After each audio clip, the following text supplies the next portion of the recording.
پھر اللہ نے زکوٰۃ کو فرض کی، مالداروں پہ زکوٰۃ. خذ من اموالہم صدقۃ تطہرہم بہا وتزکیہم وصلی علیہم. زکوٰۃ اتنا بڑا عمل ہے کہ اللہ تعالیٰ ہمیں کہتا ہے کہ میرے نبی پہ درود پڑھو، فرشتوں سے کہتا ہے میرے نبی پہ درود پڑھو، اور خود بھی کہتا ہے کہ میں اپنے نبی پر درود بھیجتا ہوں. اللہ کی طرف اب درود کی نسبت وہ رحمت ہے، اور فرشتوں کی طرف ہماری طرف درود کی نسبت دعا ہے جو ہم کرتے ہیں، صلی علی محمد وعلی آل محمد. تو اللہ تعالیٰ نے ہمیں، آپ کو، پوری دنیا کے اہل ایمان کو، فرشتوں کو حکم دیا کہ میرے نبی پر درود پڑھو، اور خود بھی پڑھتا ہے، ان اللہ وملائکتہ یصلون علی النبی. جو لوگ اللہ کے نام پہ خرچ کریں گے تو اللہ تعالیٰ کہہ رہا ہے وصلی علیہم، اے میرے حبیب ساری امت پر نہیں، جو تیری امت میں میرے نام پہ خرچ کریں گے ان پہ تو درود پڑھ. اگرچہ یہاں صلی دعا کے معنی میں ہے کہ تو ان کے لیے دعا کر، آپ ان کے لیے دعا فرمائیں. تو مال خرچ کرنے والوں کے لیے اللہ اپنے حبیب سے فرما رہے ہیں کہ ان کے لیے آپ دعا کریں. صلی علیہم ان صلاتک سکن لہم. آپ کی جو دعا ہوگی اور آپ کی جو صلات ہوگی، جو آپ کا درود ہوگا، دنیا اور آخرت کے سارے مسائل ان کے حل کر کے لے جائے گا. ان کی دنیا بھی سکھی کر دے گا، ان کی آخرت بھی سکھی کر دے گا. تو اللہ تعالیٰ نے زکوٰۃ فرض کی، اور بہت تھوڑی فرض کی. پہلی امتوں پر تھی 100 میں 10 روپے، اور ہماری ہے 100 پہ 2.5 روپے. اور اتنا فضل فرمایا کہ پورا سال پیسہ پڑا رہے، پھر کہا اس میں سے 2.5 روپے دے دو، 2,500 دے دو. اگر استعمال ہو جائے تو کچھ سال سے ایک دن پہلے اگر وہ مال خرچ ہو گیا ہے تو زکوٰۃ ختم ہو گئی. اور 82 دفعہ قرآن میں مال خرچ کرنے کا حکم آیا، 82 دفعہ. اور اللہ تعالیٰ نے ترغیب دی ہے کہ مالدار فقیروں پہ خرچ کریں. پھر اللہ تعالیٰ نے فقیروں کو ترغیب دیا کہ تم بھی جتنی وسعت ہو خرچ کیا کرو. میرے نبی نے ترغیب دی، سبق درہم 100,000 درہم. 1 روپیہ اللہ کے نام پہ خرچ کرنا 1,00,000 روپیہ خرچ کرنے سے بڑھ گیا. تو صحابہ نے عرض کی وہ کیسے بڑھ گیا؟ تو آپ نے کہا ایک آدمی کے پاس 2 روپے، ایک آدمی کے پاس کروڑوں روپے. جس کے پاس 2 روپے تھے اس نے 1 روپیہ اللہ کے نام پہ دے دیا، اور جس کے پاس کروڑوں تھے اس نے 1,00,000 دیا. جس نے 2 میں سے 1 دیا اس نے اپنے مال کا آدھا حصہ دیا. جس نے 1,00,000 دیا اس نے اپنے مال کا کوئی 1000واں حصہ دیا. جب تولا جائے گا تو 1 روپے کا وزن 1,00,000 سے بڑھ جائے گا.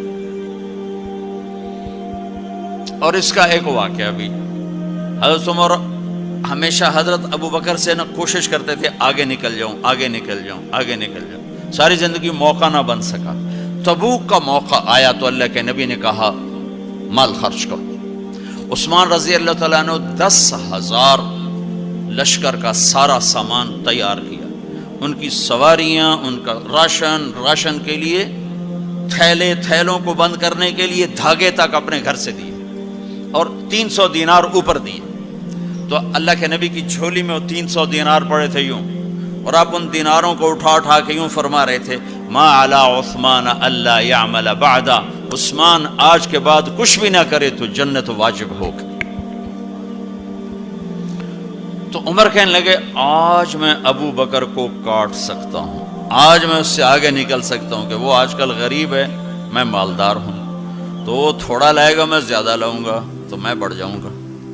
لہٰذا انہوں نے اپنے مال کا آدھا حصہ، آدھا گھر میں رکھا اور آدھا لے کر آئے. ابو بکر نے جھاڑو پھیر دیا، جو کچھ تھا وہ سارا سمیٹ کے لے آئے. جب دونوں پراپرٹی سامنے رکھی گئیں تو حضرت عمر کی بہت زیادہ نظر آ رہی، ابو بکر کی بہت تھوڑی نظر آ رہی. لہٰذا حضرت عمر بڑے اطمینان میں کھڑے کہ آج جیت خطاب کے بیٹے کی ہے. میں قربان جاؤں، اللہ رسول تو جانتے ہیں کہ کون کیا کر کے آیا ہے. تو میرے نبی نے سوال ہی بدل دیا، جو اس موقع کا سوال ہی نہیں. کوئی آدمی مسجد میں چندہ دینے جائے، مدرسے میں چندہ دینے جائے، کہا جی مول صاحب یہ 1,00,000 روپیہ ہے مدرسے کے لیے، مسجد کے لیے. آگے مولوی صاحب کہیں پیچھے کتنے پڑے ہوئے ہیں، تو کہے گا یہ بھی واپس کرو، میں تو تھوڑی نیت ہے جو کوئی چکر لگتا ہے. کہ تسی ٹھیکیدار ہو مگر علی شاید ابھی پیچھے کتنے پین. یہ موقع کا سوال ہے ہی نہیں. مولوی صاحب کو چاہیے جی جزاک اللہ یہ لیجئے رسید بسم اللہ، پھر بھی موقع آئے تو دیتے رہیں. تو میرے نبی نے پوچھنا یہ تھا ابو بکر کتنا لائے ہو، عمر کتنا لائے ہو، اور یہی اس موقع کا سوال ہے. لیکن اللہ رسول جانتے ہیں کہ کس کے مال میں وزن زیادہ ہے، تو میرے نبی نے سوال بدل دیا، فرمایا عمر ما خلفت. واہ واہ، عمر پیچھے کیا چھوڑ کے آئے ہو؟ تو حضرت عمر تو وہیں دھڑم ہو گئے گا، با میں گیا. سوال سے ہی وہ پتہ چلے گا، بات میری کلی اڑ گئی، گئی وکٹ. عمر ما خلفت یا ما ترکت لأہلک، یہ دونوں الفاظ ہیں. پیچھے گھر والوں کے لیے کیا چھوڑا؟ تو پہلے حضرت عمر بڑے جوش میں کھڑے تھے، پھر ایک دم ڈھیلے ہو گئے. کہنے با جی آدھا چھوڑا ہے آدھا لایا. پھر آپ نے کہا ابا بکر ما خلفت یا ما ترکت لأہلک، ابو بکر تو پیچھے چھوڑ کے کیا آیا، بچوں کے لیے کیا چھوڑ کے آیا؟ تو انہوں نے کہا ترکت اللہ ورسول، میں تو اللہ اس کے رسول کو چھوڑ کے آیا ہوں، باقی سب کچھ لے آیا. تو اس پر عمر کہنے لگے ابو بکر میں نہیں تجھ سے آگے بڑھ سکتا، کوئی بھی تجھ سے آگے نہیں بڑھ سکتا. اور اگلی سنو،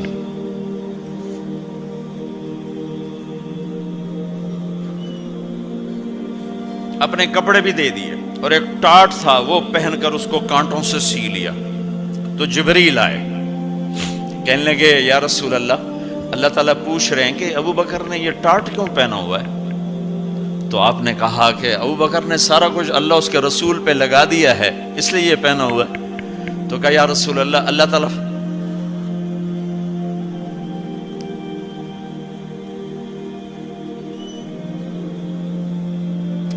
اللہ تعالیٰ فرما رہے ہیں ابو بکر سے پوچھو مجھ سے راضی تو ہے، مجھ سے راضی تو ہے، اس فخر میں مجھ سے راضی ہے؟ میں تو اتنا سفر کر کے آیا ہوں، حالانکہ ابھی 4 دن پہلے میں 12 ملکوں کا 10 ملکوں کا سفر کر کے ہوں، ساری ہڈیوں میں درد ہے. میں اس لیے آیا ہوں کہ چلو کوئی بخشش کا بہانہ مل جائے، کوئی بخشش کا بہانہ مل جائے، اللہ راضی ہو جائے. آپ سارے اس لیے حج پہ جا رہے ہو کہ اللہ راضی ہو جائے. جو سارے جہان سے کہتا ہے مجھے راضی کر، وہ کہہ رہا ہے ابو بکر سے پوچھو مجھ سے راضی تو ہے.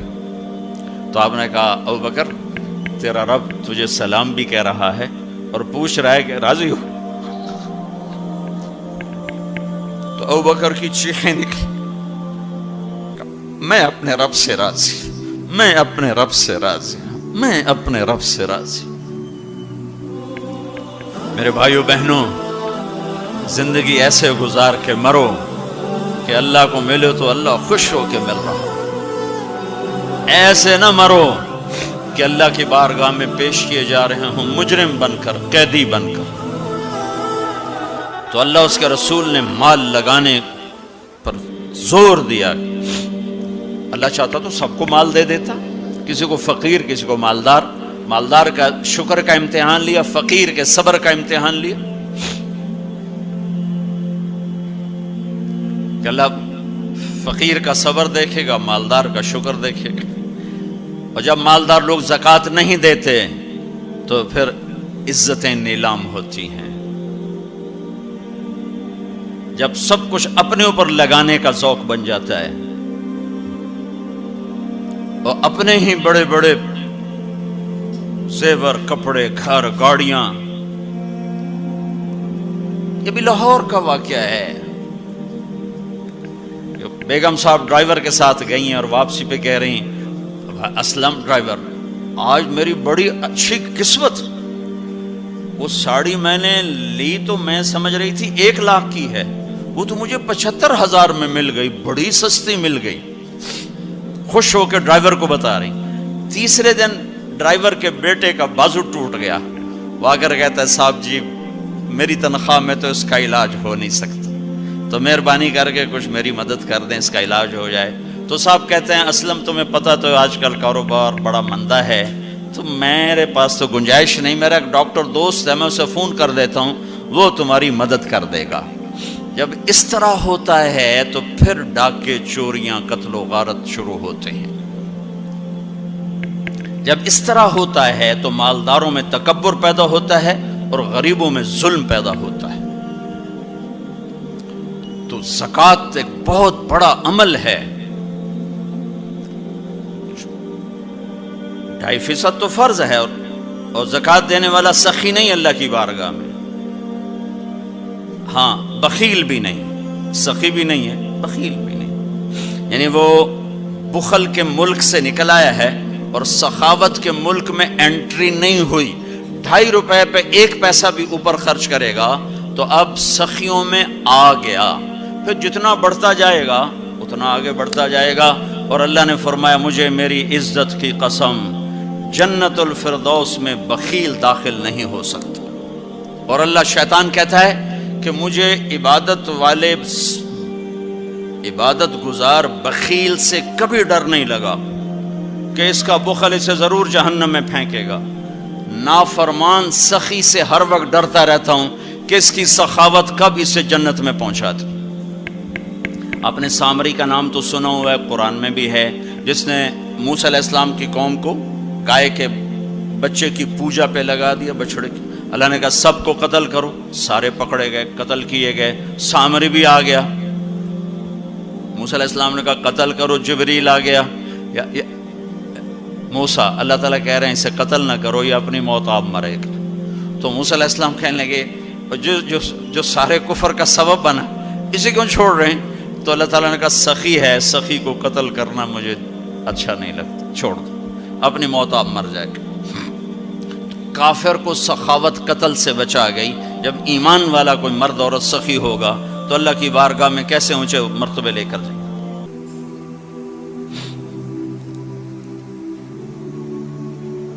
تو اپنے اوپر خرچ کرو وسعت کے مطابق، اللہ نے روکا نہیں ہے، منع نہیں کیا ہے، منع نہیں کیا ہے، لیکن غریب کو بھی یاد کرو۔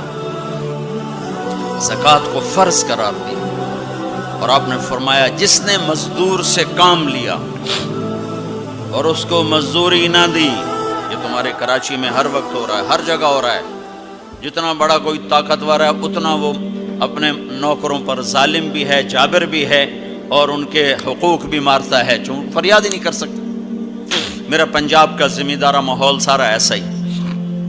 تو آپ نے فرمایا جس نے مزدور سے کام لیا اور اسے موقع پہ تنخواہ نہ دی اور اس کے پیسے مار لیے، تو اس مزدور کا قیامت کے دن میں وکیل بنوں گا، میں اس کا کیس لڑوں گا، اور جس کا کیس میرے نبی نے لے لیا پھر اگلا کوئی بچ کے جا سکتا ہے کہیں؟ مزدور کا پسینہ خشک ہونے سے پہلے اس کے ہاتھ میں پیسے پکڑا دو۔ پھر مزدور سے فرمایا، یہ دونوں طرف کا خوبصورت، کیا دین خوبصورت ہے، کہ جو اپنے نوکر کی، جو اپنے مالک کی نوکری بھی پوری دیانتداری سے کرے اور اللہ کی بندگی بھی دیانتداری سے کرے تو اسے ہر کام پہ دگنا اجر ملے گا، دگنا۔